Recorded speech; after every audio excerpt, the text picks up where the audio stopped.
pengucilan tentang berbagi budaya positif yang akan dilaksanakan di SD Negeri 9 Padang Timur. Salawat dari salam kita sampaikan atas Nabi junjungan kita Nabi Muhammad SAW, karena berkat beliaulah kita dari zaman jahiliyah ke zaman seperti sekarang ini. Sebelumnya saya mengucapkan banyak terima kasih atas kehadiran ibu, ayah, bunda semuanya yang sudah berkenan hadir dalam keadaan pagi hari ini. Berikutnya pada hari ini kita santai, tidak formal. Kita modelnya berdiskusi dan tanya jawab, sharing tentang mengenai budaya positif. Sebelumnya ingin menyampaikan sedikit informasi mengenai guru penggerak. Kebetulan pada semester ini saya sedang melakukan pendidikan guru penggerak namanya, yang akan mengimplementasikan pendidikan pembaruan pendidikan di satuan pendidikan yang ada. Itu Padang Panjang tahun ini hanya 18 orang guru yang mengikuti pendidikan guru penggerak. Alhamdulillah salah satunya saya berkesempatan mengikuti pendidikan itu. Pada hari ini yang akan kita sampaikan itu adalah mengenai budaya positif. Jadi budaya positif yang akan kita bahas hari ini, bagaimana menghadirkan budaya positif di SD untuk meningkatkan motivasi anak ke depannya. Baik. Nah, tujuan kegiatan hari ini ya Bunda, Ibu, itu adalah untuk berbagi mengenai pembelajaran yang diterima selama pendidikan guru penggerak. Nah, kepada seluruh kepala sekolah, mohon maaf juga kepala sekolah tidak bisa hadir karena beliau sekarang sedang mengikuti upacara. Kemudian bersama dengan ibu-ibu guru, ayah bunda sebagai wali murid di SD Negeri 9 Padang Timur.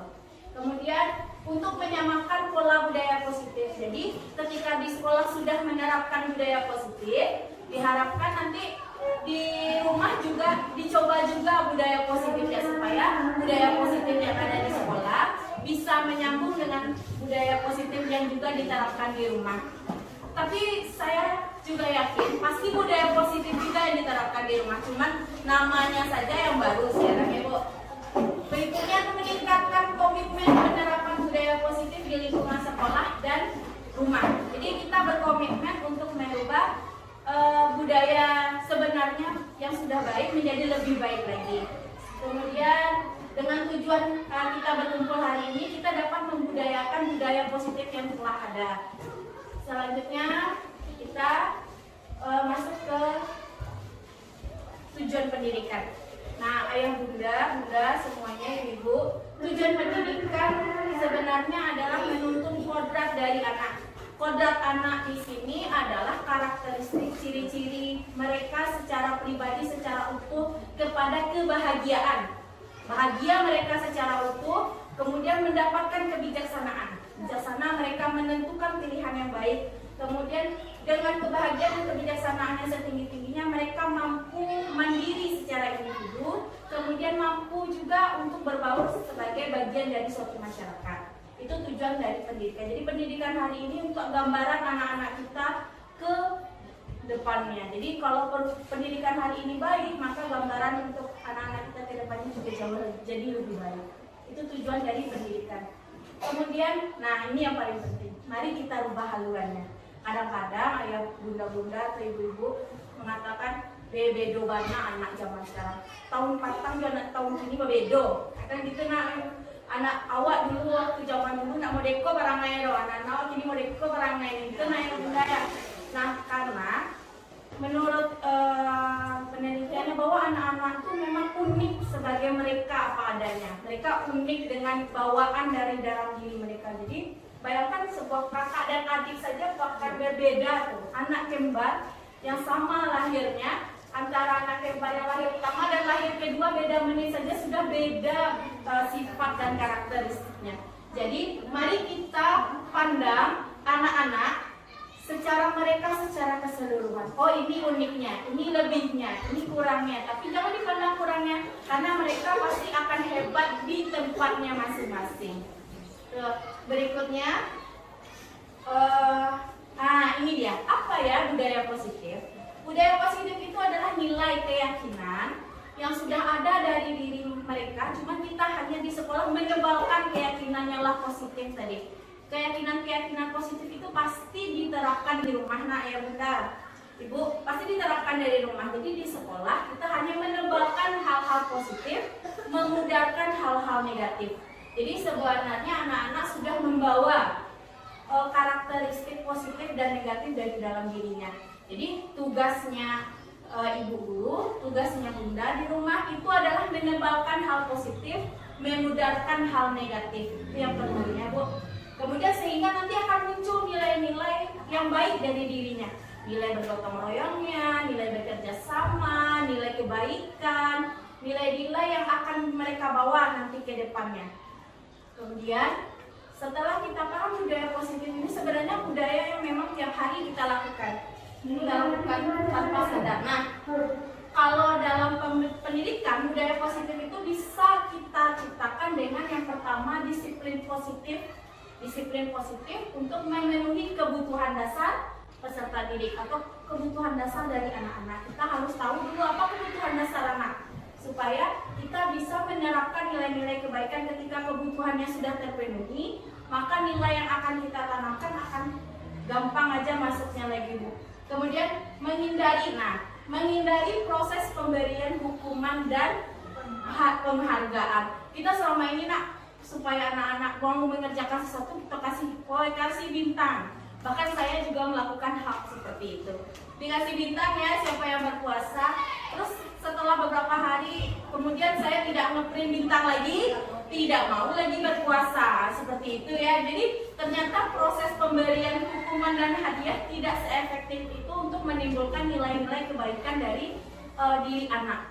Kemudian melaksanakan kesepakatan. Jadi kesepakatan yang dibuat setiap pembelajaran, kesepakatan setiap kita melakukan kegiatan, jika dikoordinasikan bersama. Misalnya bunda ingin sepakat dengan anak, hari ini hari Minggu kita goro dulu ya, setelah itu baru kita pergi sepakat. Nah, kalau ada komunikasi yang baik, jadi anak pun ringan mengerjakan sesuatu yang membuat misalnya membantu membersihkan, membantu apa, tapi kalau ada kesepakatan, saling kesepakatan, maka anak pun akan mau mengerjakan sesuatu dengan hati yang diam, kan.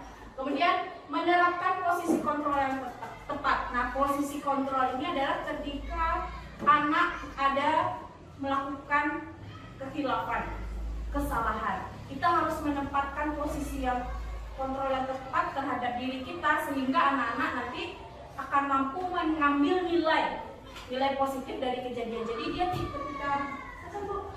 ketika dia merasa ada salah, dia tidak merasa tertekan, terpukul atau dia merasa bersalah sekali. Jadi timbul aura negatif itu tidak ada kalau kita menempatkan posisi diri kontrol yang tepat tadi kan.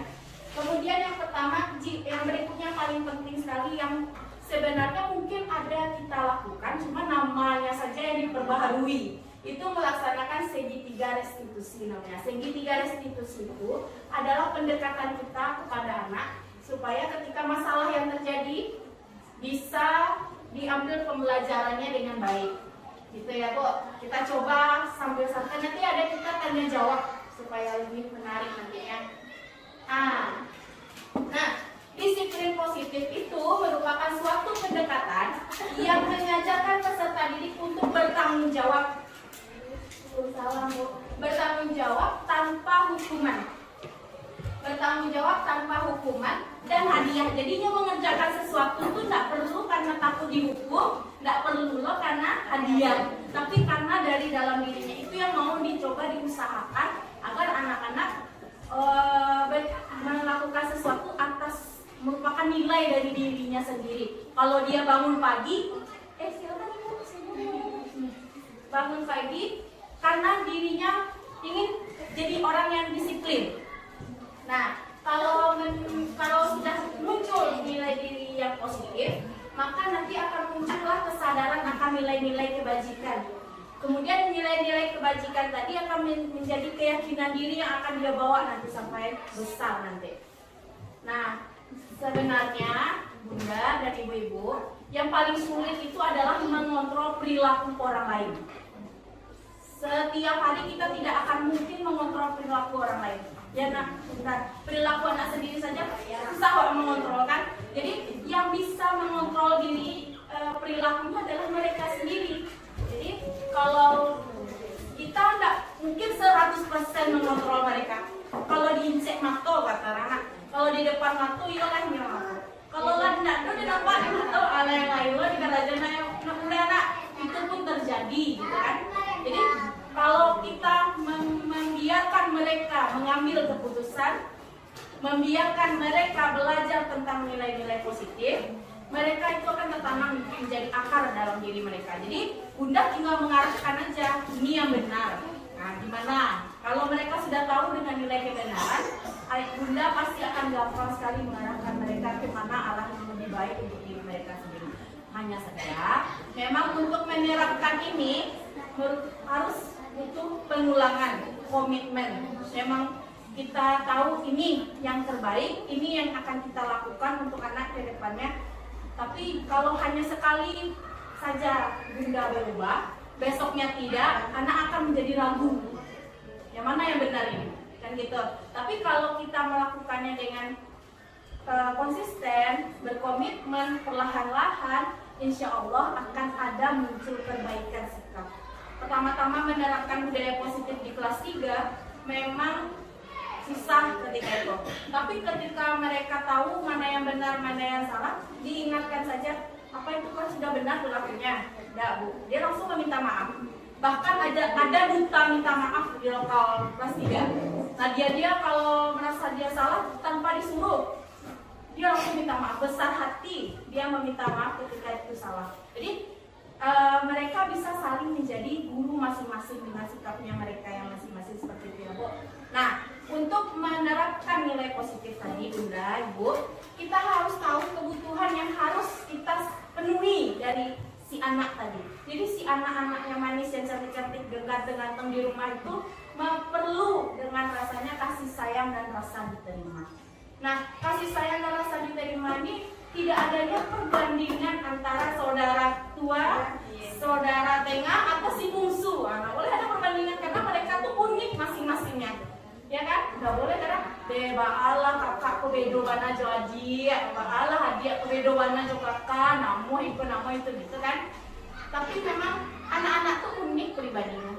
Iya, beda-beda kan ya Bunda ya. Jadi kalau misalkan kita menipiskan pandangan kita tentang yang salah dan melihat potensi anak pun bagusnya di mana, dia baiknya di mana, kita tebalkan yang itu sehingga dia lama-lama akan menipiskan yang negatif tadi. Misalnya contoh Nadia, misal contoh ya, Nadia itu dia rajin tanpa disuruh rajin, walaupun usil, ya kan gitu kan, usil tapi dia rajin. Tapi kalau kita fokus dengan usilnya, itu nampak usil terus. Usil lagi, berdiri bisa seperti itu ya, usil lagi usil tuh.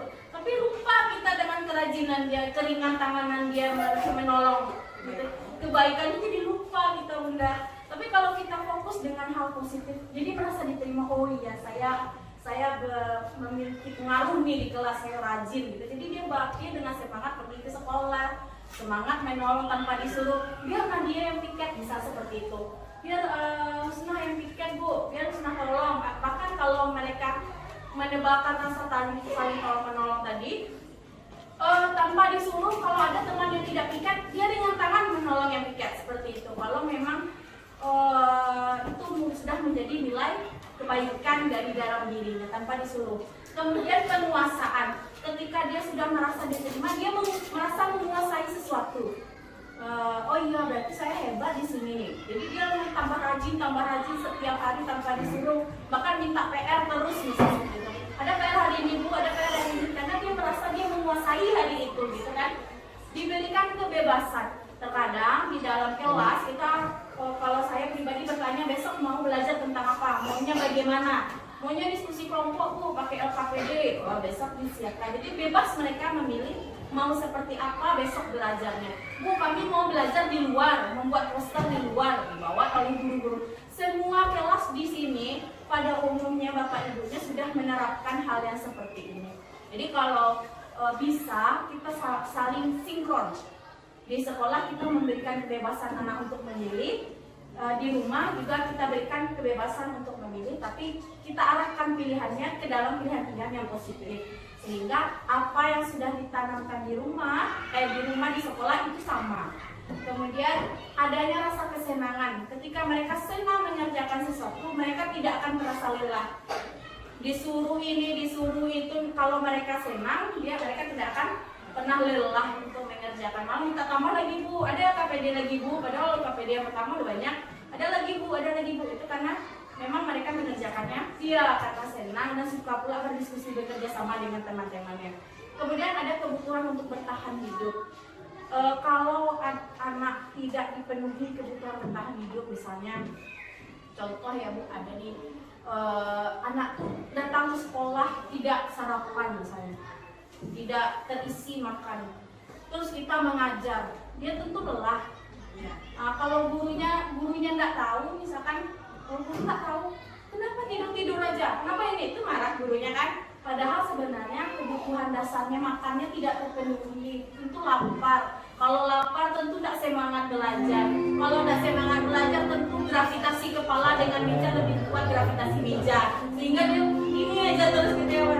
Atau malas dia mengerjakan sesuatu, ekspresinya tidak semangat. Jadi ada kebutuhan yang tidak terpenuhi. Jadi kalau ada anak bermasalah di rumah atau ditanya dulu ada apa, kenapa, mau cerita tidak, kadang diberikan mereka kebebasan untuk memilih.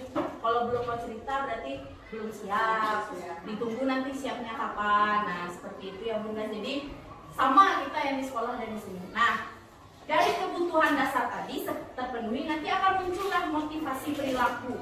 Motivasi perilaku pada dasarnya adalah 3, yaitu menghindari ketidaknyamanan dari lingkungan. Mereka datang ke sekolah tepat waktu karena tidak ingin dihukum, tidak ingin dicatat namanya di buku tiket, atau mereka datang ke sekolah karena ingin dipuji. Wah santir, lalu paginya tidur luar biasa karena ada pujian. Ketika besok gurunya lupa memuji, merasa menjadi pribadi yang gagal. Saya kenapa nggak dipuji, kenapa ini? Karena pujian tadi temannya tidak dipuji, merasa iri, sehingga teman yang tadi tidak dipuji tadi jadinya merasa kenapa minder, kenapa saya nggak dipuji sama ibu, kenapa begini. Jadi menimbulkan emosi positif negatif karena menginginkan pujian ini berbahaya juga sebenarnya. Kemudian yang kita inginkan yaitu ingin menjadi orang, mereka datang ke sekolah disiplin, datang ke sekolah karena ingin menjadi orang yang mereka inginkan. Mereka yakin dengan datang ke sekolah tepat waktu mereka akan menjadi orang yang sukses, orang yang mandiri, orang yang positif, yang akan menggenggam masa depannya sendiri. Kalau itulah dari dalam dirinya sendiri. Jadi ada 3 motivasi. Yang nomor 1 dan nomor 2 itu merupakan motivasi dari luar, karena mereka tidak nyaman kalau dihukum dari luar, karena mereka menginginkan pujian dari orang lain. Itu motivasi yang masih menggerakkan dari luar tadi. Yang kita ingin munculkan itu adalah motivasi yang ketiga, motivasi dari dalam diri anak kita. Jadi datang sekolah berpuasa itu tanpa harus diberikan bintang oleh Ibu Ayu atau diberikan buka puasa bersama di sekolah baru mereka puasa sunnah. Tidak seperti itu yang kita inginkan, tapi ingin dengan puasa sunnah mereka yakin mereka akan menjadi orang lebih baik. Dengan puasa sunnah mereka akan jadi anak-anak yang siap untuk kedepannya. Itu yang diinginkan dari perilaku positif yang diterapkan, itu yang diharapkan ya Bu. Oke. Nah, maka memang tugas kita itu adalah merubah konsep, merubah pola yang selama ini telah terulang. Bukan hanya Bunda atau Ibu Bella, bahkan saya sendiri juga seperti itu. Ketika belum ada pendidikan guru penggerak ini waktu masih di SMP, hukuman dan pujian itu merasakan yang paling efektif untuk mengontrol perilaku anak. Memang efektif sekali. Misalnya anak-anak tidak buat PR waktu saya di SMP dulu, ya boleh silakan kelar di sini duduk di bawah. Akhirnya keasikan mereka duduk di bawah dan tiap hari tidak buat PR jadinya. Jadi membuat itu yang saya rasakan, Iya, seperti itu jadinya kan. Atau memberikan pujian, hari ini siapa yang berpuasa dapat permen, dapat tinta. Besoknya lupa ngapain, tidak lagi berpuasa minggu depannya. Seperti itu. Jadi memang pemberian hadiah sama hukuman ini memang yang tidak boleh sebenarnya. Tapi memang harus dirubah pelan-pelan, Bu. Dirubah pelan-pelan karena itu membutuhkan konsistensi, komitmen untuk menyeimbangkan jauh lebih baik ya, Bu. Kemudian kalau kita sudah sepakat, berarti kita mulai berubah perlahan-lahan. Berubah itu tidak seperti merubah membalikkan telapak tangan, tidak, susah, Bu. Susah, bertahap, pelan-pelan sehingga anak tidak jadi terkejut ya. Ayah Bunda kenapa ini sudah datang dari Bu Ayu baik warna gitu kan. Tapi mungkin perlahan-lahan nanti akan berubah ya.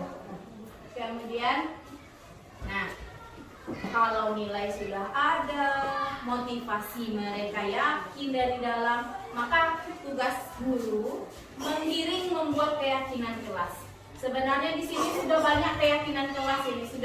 Sebenarnya guru penggerak di sini sudah ada Ibu di sini. Jadi keyakinan kelas sudah paham Bapak Ibu guru semuanya.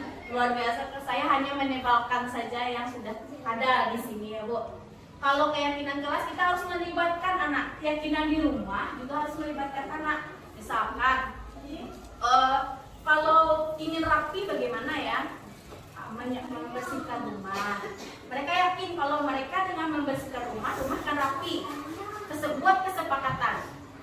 Nah, buat kesepakatan. Memang membuat kesepakatan ini harus perlahan kepada anak. Kadang anak yang tidak terbiasa dengan berkata sepakat itu akan susah menggiringnya. Tapi perlahan apa yang rasa-rasanya mungkin anak itu untuk membantu di rumah kita sepakat dulu.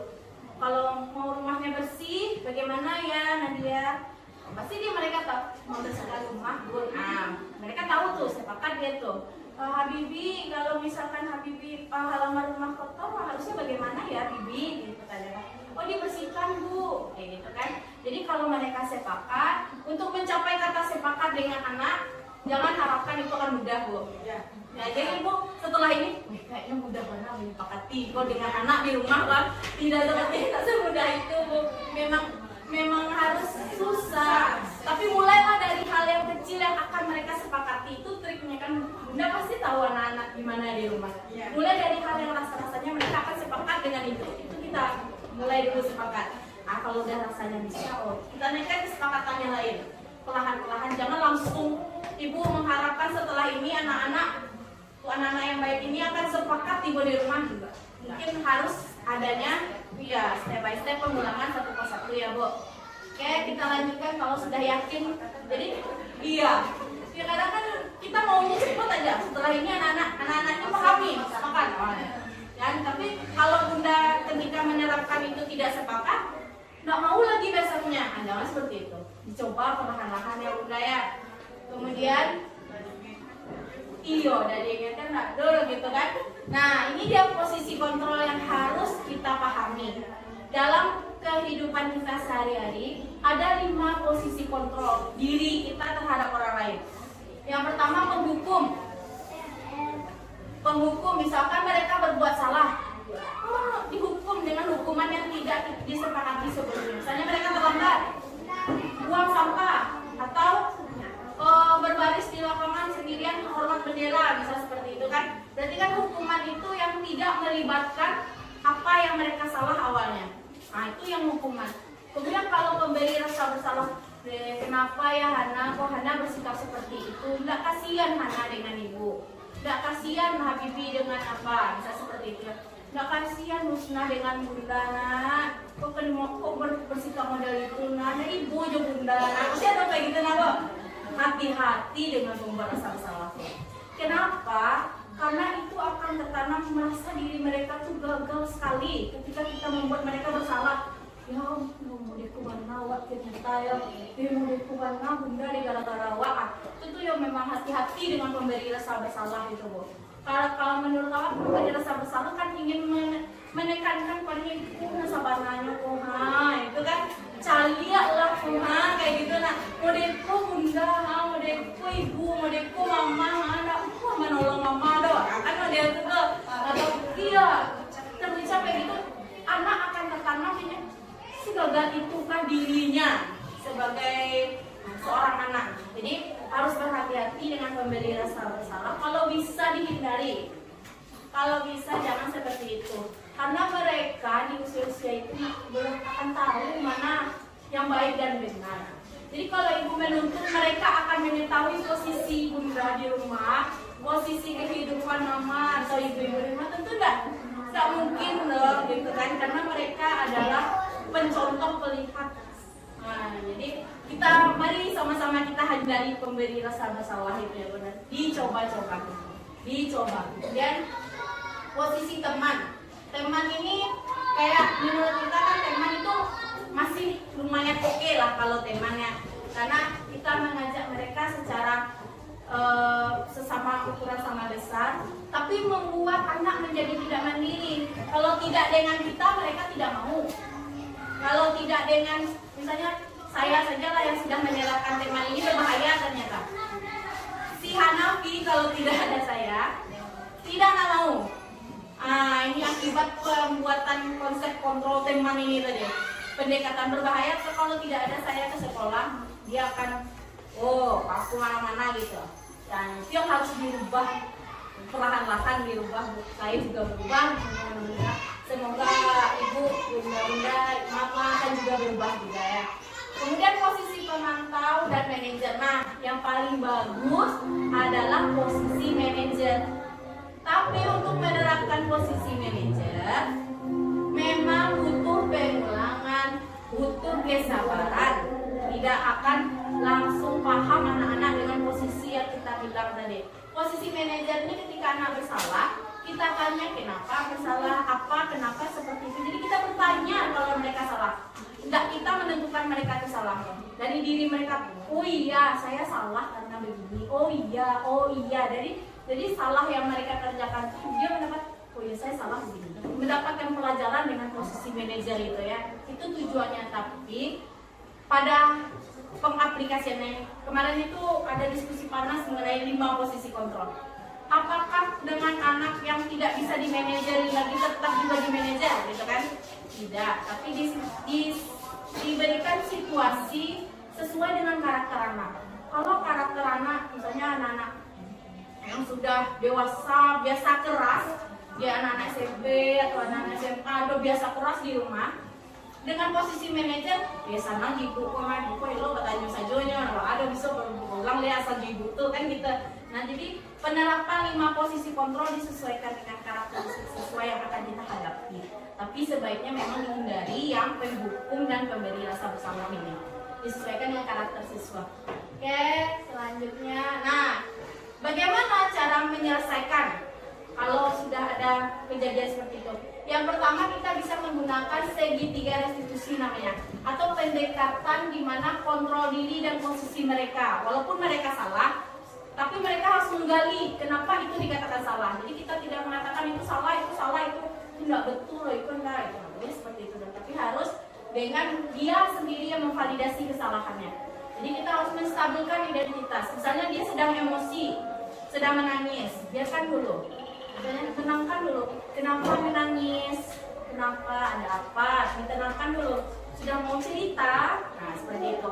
Ada apa? Nanti ditanya dulu, distabilkan identitasnya. Mereka tahu kita lebih umurnya, mereka tahu posisi kita, sehingga mereka bisa mengutarakan apa yang terjadi. Kemudian melakukan validasi kesalahan. Validasinya gimana? Apa yang terjadi? Kenapa bisa seperti itu? Kenapa begini? Jadi ketika mereka tahu, mereka bisa menanyakan keyakinan diri mereka. Mereka bisa merubah dari kesalahannya menjadi kebaikan nantinya. Dan mempertanggungjawabkan apa yang mereka lakukan tanpa harus diminta lagi. Kemudian ada selanjutnya, kemarin kami membuat kasus. Ya, ada kasus waktu itu. Itu tentang Hana menangis di kelas. Ya, setelah mengganti baju olahraga, ternyata Hana merasa sedih. Tiba-tiba menangis. Kenapa? Ternyata uang Hana hilang. Kemudian diejek lo dengan salah satu temannya. Itu kondisinya ya. Ini skenario misalkan ya kita ingin melihat bagaimana sih yang menerapkan segitiga restitusi itu. Selanjutnya,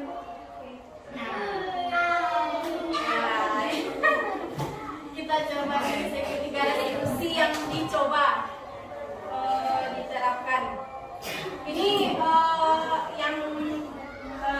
Nadia dan Hana. Nanti ada lagi satu lagi itu 2 kasus yang kita angkat hari ini supaya bisa jadi pelajaran untuk Bunda dan Ibu.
Proses validasi kesalahan jadi boleh bercanda, tapi ada yang tidak boleh dibercandakan. Itu validasi kesalahan. Ditanyakan keyakinan yang mana enggak? Keyakinan kita sama yang tadi dilakukan.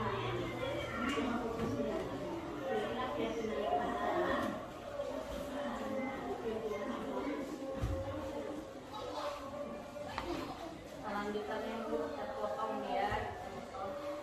Nadia bercanda seperti itu apakah Nadia salah? Berarti nanti tahu ada hal-hal yang tidak boleh digantinya. Berarti dia ada paham oh ini tidak boleh jadi bercandaan. Jadi tidak ada lagi Nadia membercandakan itu lagi. Nadia tahu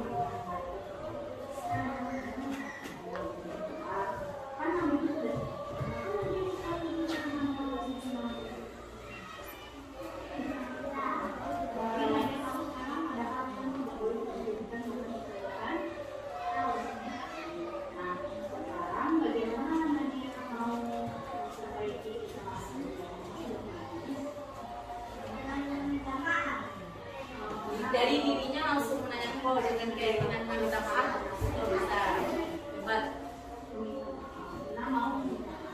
Mau menerima permintaan maaf.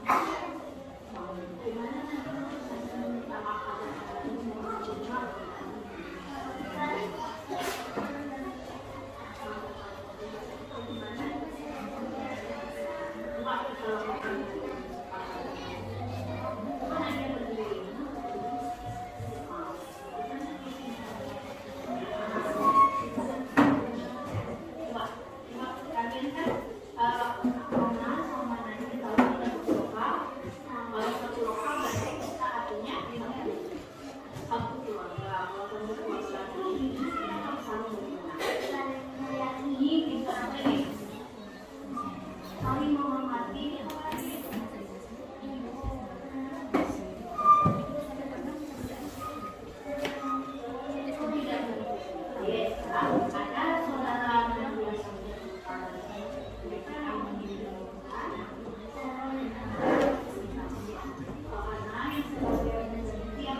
lagi setelah itu. Itu yang kita inginkan, tapi proses seperti itu susah untuk dilakukan karena emosi kita lebih dulu daripada pikiran kita. Kalau ada masalah biasanya emosi lebih dulu naik daripada logika yang naik ya Bu. Jadi itu memang proses. Kalau lagi emosi biarkan aja dulu, nanti pada dipanggil lagi. Tenangkan diri kita dulu, jangan sampai yang kita lontarkan itu justru membekas yang berbahaya. Kita lanjut kasus kedua. Nah, kasus kedua ini adalah ketika kedua orang ini saling tersakiti. Yang satu merasa dirugikan karena mencontek, yang satu merasa sedih karena dimarahi karena oleh orang yang menyontek tadi. Itu Radit dan Rehan ketika itu bertengkar karena Radit tidak mau mencontek. Kalau tadi ibu melihat tadi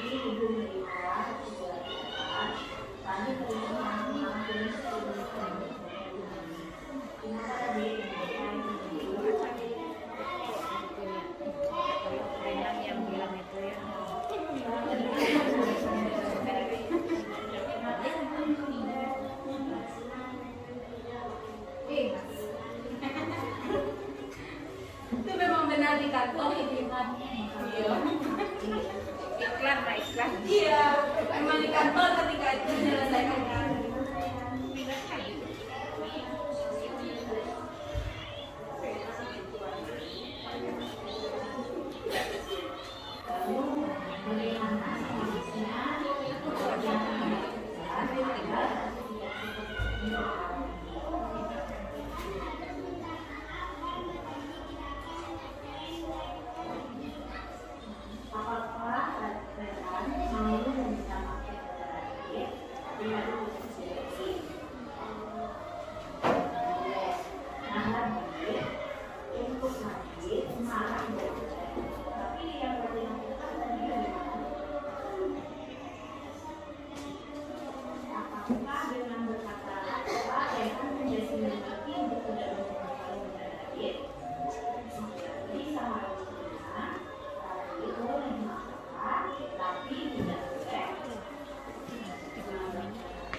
Ya itu ya Bu, memang memproses anak dengan itu memang butuh kesiapan, kesabaran.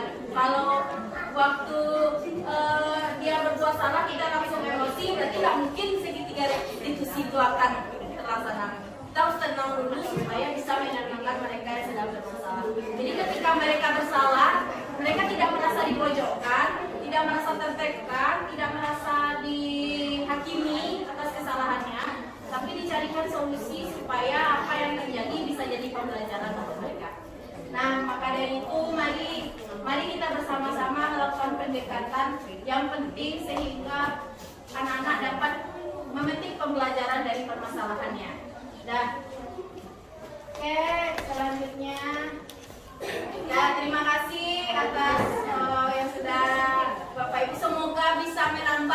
wawasan Bapak Ibu, Ibu-ibu, ayah bunda semuanya.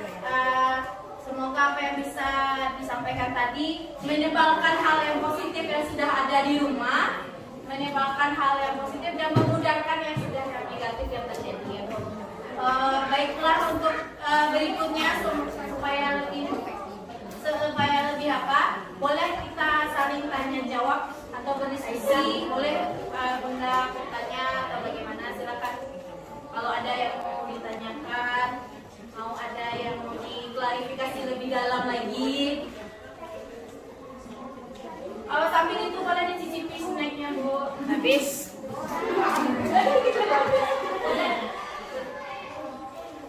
Ada. Ayam tanggung.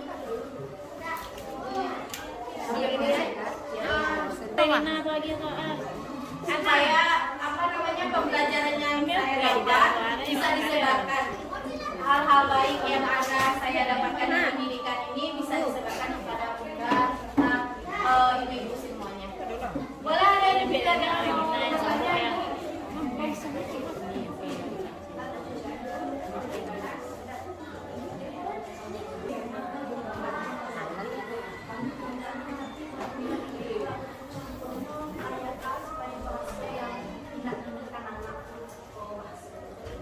Supaya tak anak pun menekan ini.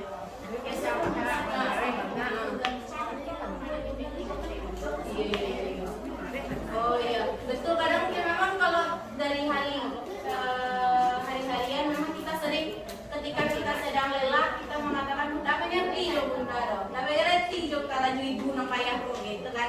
Padahal anak mungkin kesalahannya sedikit tapi gara-gara itu jadi dalam masalah tadi tertanam dalam, dia merasa dirinya paling gagal karena tidak bisa membahagiakan orang tuanya sepertinya. Itu ketika anak bermasalah tuh saran Ayu, jadi saran Ayu ketika anak-anak sedang bermasalah jangan langsung kita menangani, tenangkan dulu diri kita karena kita kan baru dapat serangan loh. Kita serangan anak apa bermasalah nggak berubah. Maka kalau marah kadang bahasa pun tidak terkontrol lagi jadinya. Karena kita lebih mementingkan melegakan hati kita. Tak tahu lah anak itu akan terluka dengan bahasa kita. Kadang kita lebih pengen melegakan hati waktu lapeh sesakit hati dulu. Karena ketika kita marah mungkin terbawa pula yang tak kena karena jadi terlepaskan saat kali ondok sekana gitu kan ya. Nah jadi mungkin saran Ayu boleh dicoba dulu, ditenangkan dulu, baru nanti bicara dan mata tenang. Kalau bisa memarahinya pun tidak dekat saudaranya, karena kalau dekat saudaranya, tidak akan mungkin pasti kita membandingkan. Lihatlah dia tuh lebih menama pada orang, lihatlah kakak apa yang bernama Majado, kakak apa yang bernama Majado, ibu payah bernama Majah, kayak gitu kan. Jadi kalau bisa ketika anak-anak sedang bermasalah, tenangkan diri kita dulu karena kita kan sedang menghadapi bahwa kenyataan bahwa anak kita sedang ada masalah, sedang bermasalah sikapnya, perilakunya. Jadi tenangkan diri kita dulu bahwa anak kita sedang berperilaku yang tidak baik nih. Jadi kalau kita sudah tenang, kita mencari kenapa. Jadi baru bisa kita bertanya kenapa kok perilakunya begitu. Dari awal bertanya dulu, kenapa alasannya berperilaku seperti itu? Ada alasan anak berperilaku seperti itu, ada kebutuhan yang tidak diperoleh dirinya. Misalnya karena kak adiknya boleh main HP, dia tidak. Berarti ada kebutuhan dasar apa yang tidak dipenuhi itu? Kebebasan dan kesenangan.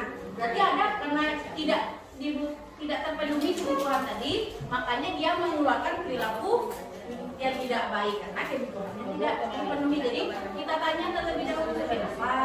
Kalau berawal bertanya dengan kenapa, maka anak akan memberikan jawaban alasan. Kita dengar alasannya. Kalau sudah dengar alasannya, tentu bisa kita mengarahkan lagi. Oh seperti itu. Sebenarnya harusnya berkatanya begini. Jadi kayaknya logika kita mulai jalan ketika kita tahu alasan anak. Kadang-kadang kita marah tanpa kita tahu alasan anak kenapa seperti itu.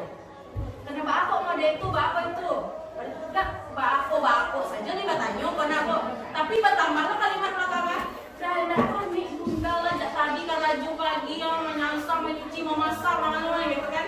Nah, jadi terbawa-bawa. Jadi kalau misalkan kita bertanya, kita dengarkan alasan dari dia dulu, jadi kita bisa mengatur bahasa apa yang bagus ya bakalan lain. Jadi hati anak tidak terbuka, hati wala pelong gitu kan. Jadi lepasnya dengan orang-orang yang kedua. Kalau dengan bahasa seperti itu dalam anak, jadi nantinya akan ragu untuk melakukan sikap apapun. Kalau ini melakukan kerjaan, kok salahku di bundau. Jadi malingnya bukan aja oleh bu, soalnya lah menyapu anak yang sakit kan aku, lah menyapu anak ada rahasia kan, waberang do. Nah, ya kan, lah mencuci piring tinggal lo lah do sekete kan, berang lo. Tapi soalnya kamu nggak ada oleh bu, deh salah kan minta jom awal pun, iyalah, kamu kan berang jo, kamu kan berangnya tuh, jadi kayak gitu perilaku anak. Jadi perilaku anak tuh disesuaikan dengan apa yang mau sampaikan di awal. Jadi kalau misalnya dia sudah menyebut laborasi, tapi kok besar dengan bahasa memang bahasa yang luar biasa seperti itu memang harus diubah perlahan-lahan ya bunda ya. Tidak harus cepat. Nanti terkejar langsung deh. Bunda, mama sudah balik ke raja Jobayu, baik banget, tapi bisa lo tidak boleh dong. Jadi perlahan-lahan, kalau perlahan-lahan. Nah, itu nanti terbiasa yang baik-baik kayak gitu.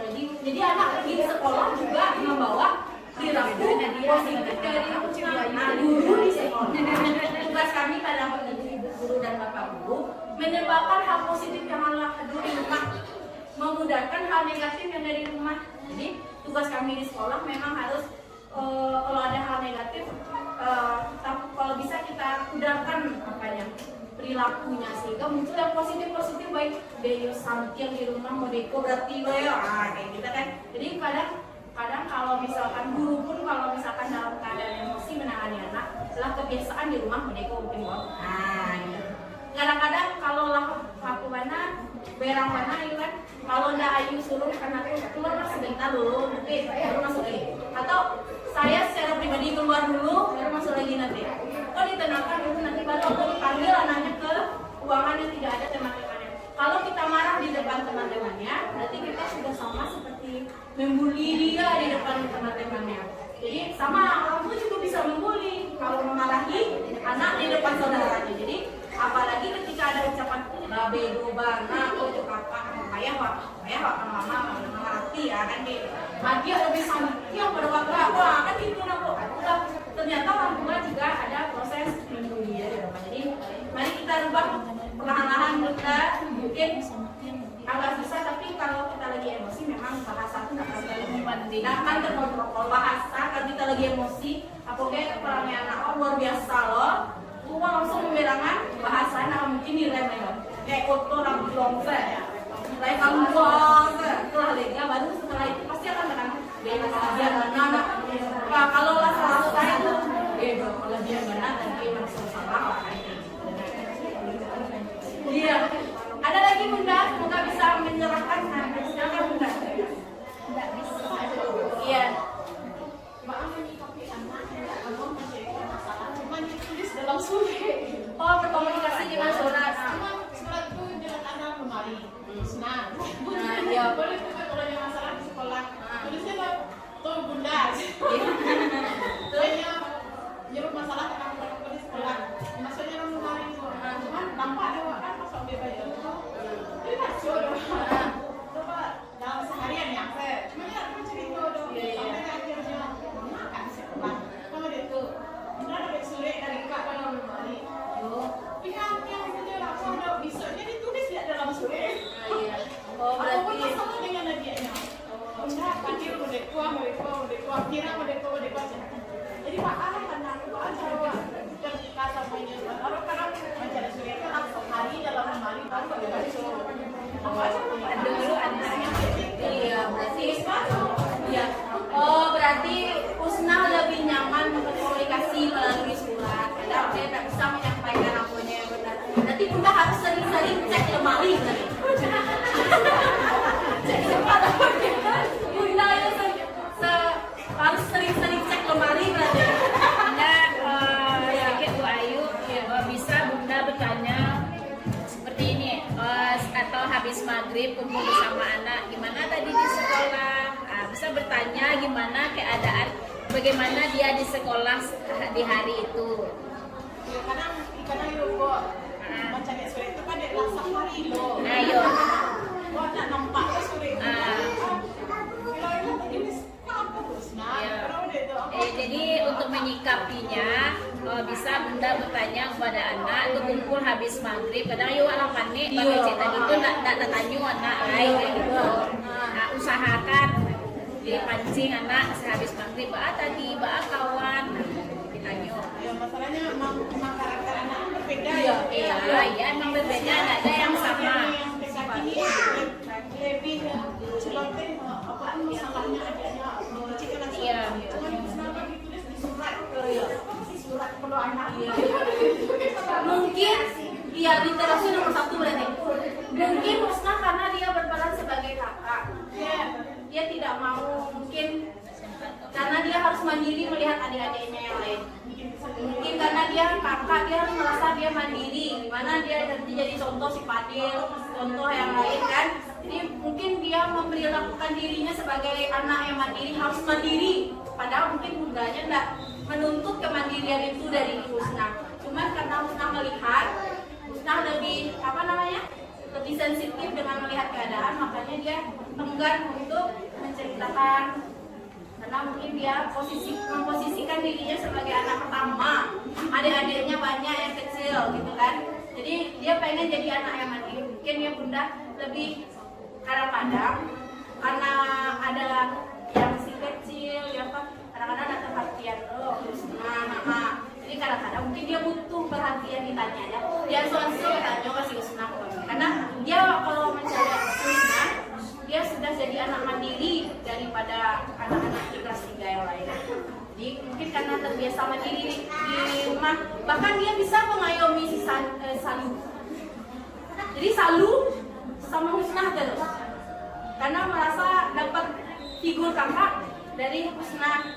Nah, jadi mungkin memang dia di rumah sudah mandiri. Jadi gimana cara bunda di rumah untuk kemampuannya, karena dia kan terbiasa mandiri, jadinya enggan untuk memperlihatkan emosinya, jadi enggan dia memperlihatkan. Jadi mungkin aku kalau Deko itu udahlah lagi ya, iya, tapi coba diapakan Bu, lebih ditanya sama Husna. Kadang-kadang Husna kan butuh juga bertanya. Mama tadi tanya, mama kawan Husna, mama aku betul kata Bu Dewi tadi. Bu Dewi setelah maghrib duduk bersama atau duduk dengan dia saja, fokus perhatian ke dia 5 menit sehari. 5 menit sehari. Jadi dia mulai terbiasa lo mengecek.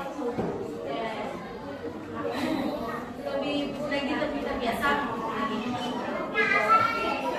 Ada lagi Bu yang mau bertanya Bu? Kita sharing situasi di rumah, gimana baiknya anak supaya budaya positif di rumah bisa lo dibawa ke sekolah.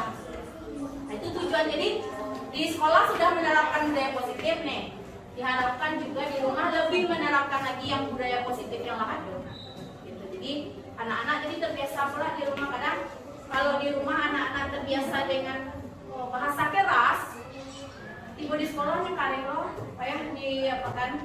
Jadi guru harus menyesuaikan dengan perilakunya. Kalau biasa keras tentu kalau harus di solo melunakannya balik. Tapi kalau melunakannya sama-sama melunak, di sekolah melunak, di rumah melunak, tentu yang keras tadi lama-lama lah kebiasa lunak jadinya. Mungkin proses untuk budaya positif ini tidak akan semudah itu, tapi harus ada langkah perubahan kecil dari sini. Awal kita berubah, semoga budaya positif itu lebih baik lagi ke depannya untuk anak-anak kita di rumah, untuk anak-anak di sekolah. Ada lagi Bu? Ada yang mau bertanya Bu? Ayo kita sharing situasi di rumah, gimana supaya anak-anak jadi anak-anak yang baik. Anak-anak yang positif dari rumah, positif penerimaan di sekolah, jadi lahirlah generasi positif. Nanti di SMP tambah lagi yang positif, nanti di SMA positif lagi. Kalau dia sebut dia belajar dia nggak mau, tapi kalau nggak sebut dia mau belajar. Oh gitu. Paling biasa sudah-sudah. Oh iya gitu ya Bu ya.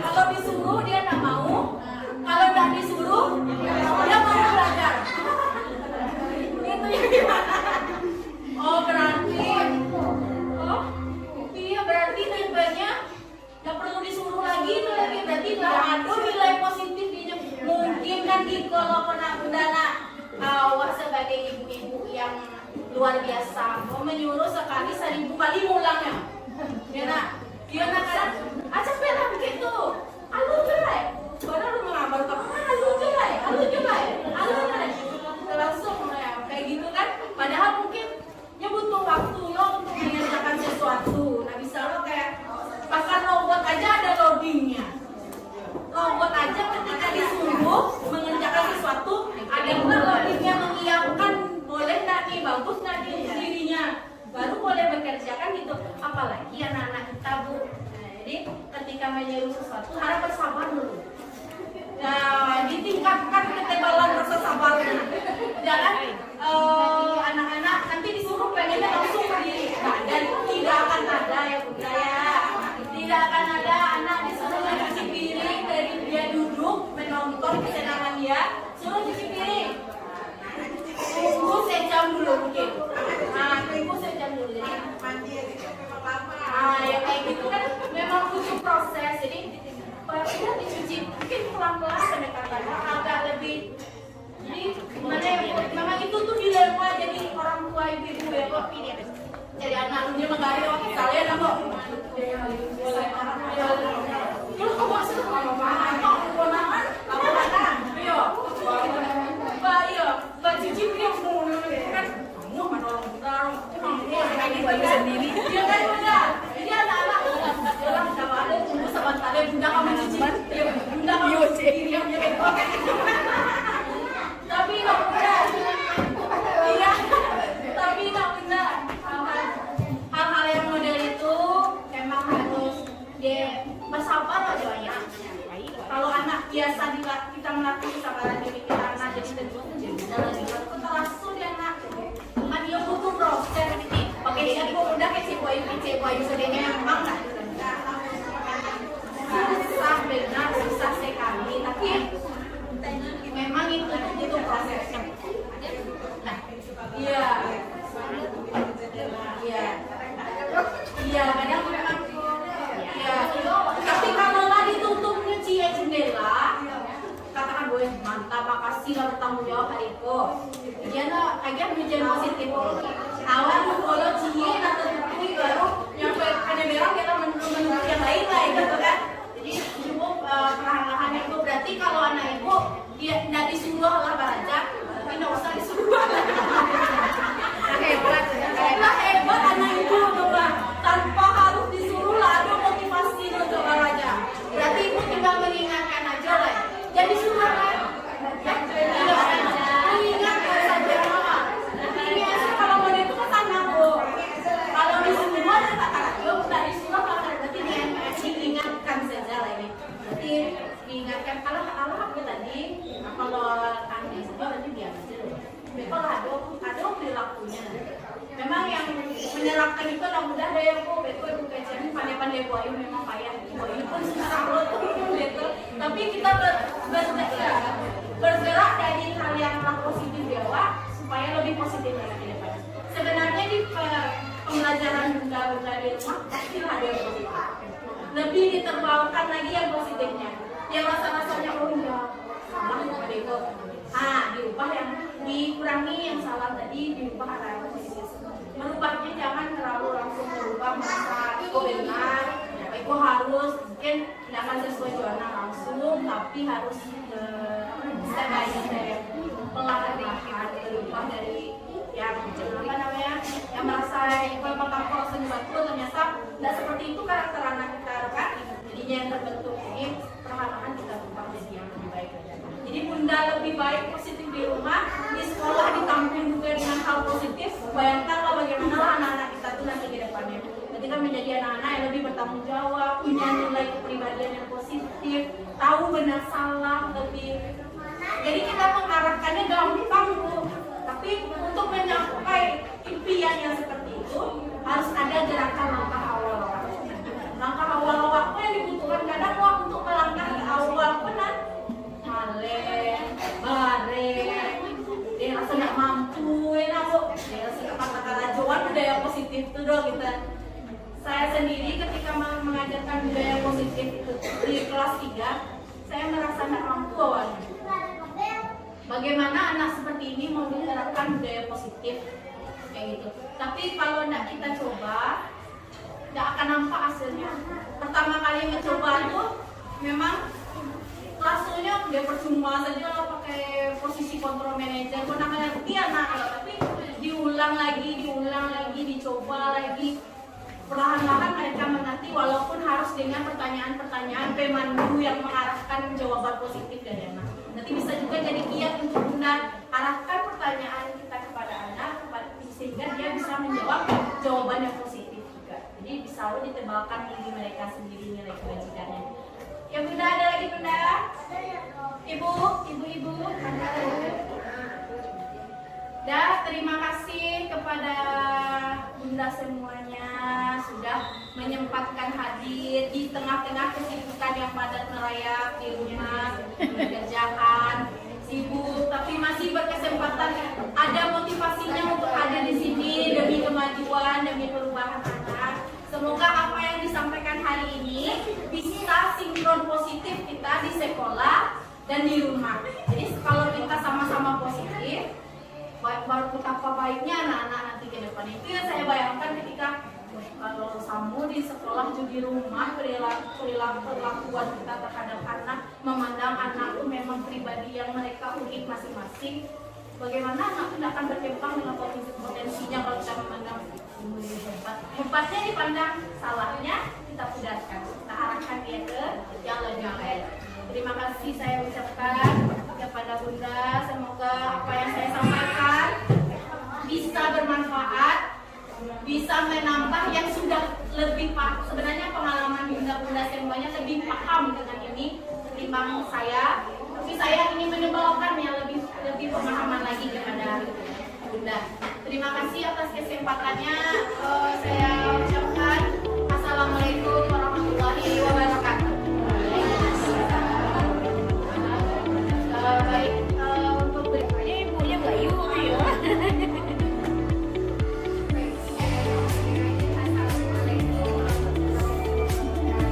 Waalaikumsalam warahmatullahi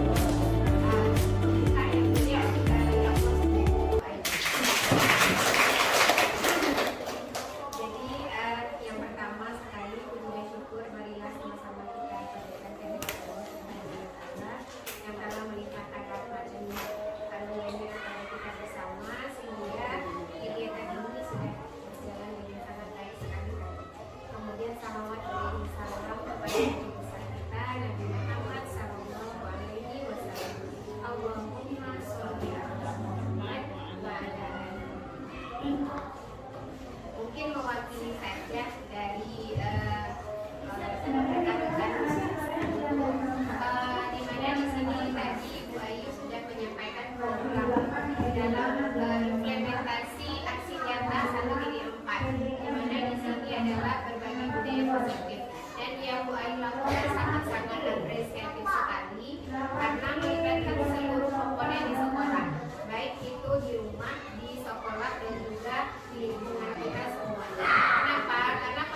vocabulary anak yang negatif tersebut, kemudian kita kembangkan yang budaya ilmu tadi.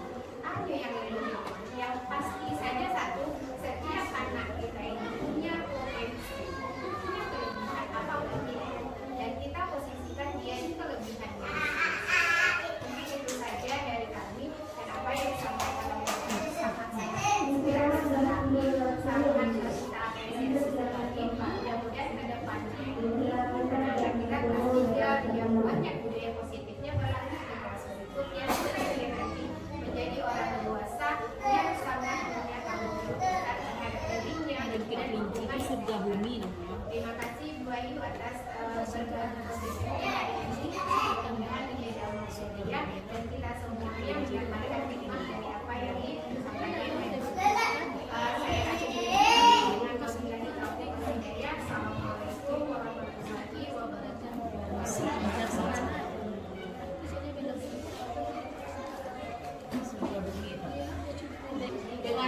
Dengan adanya pendidikan ini semoga saya bisa membuat perubahan lebih baik pada anak-anak, menciptakan anak-anak nanti cetakan kelas 3 saat ini ke dalam depan menjadi anak-anak yang positif, memiliki emosional positif, perilaku positif, kognitif yang juga positif. Diharapkan juga dukungan bunda semuanya di rumah supaya anak-anak yang sudah positif hari ini jauh lebih positif lagi setelah dari ini. Terima kasih. Kita tutup pertemuan kita hari ini dengan mengucapkan alhamdulillahirabbil alamin.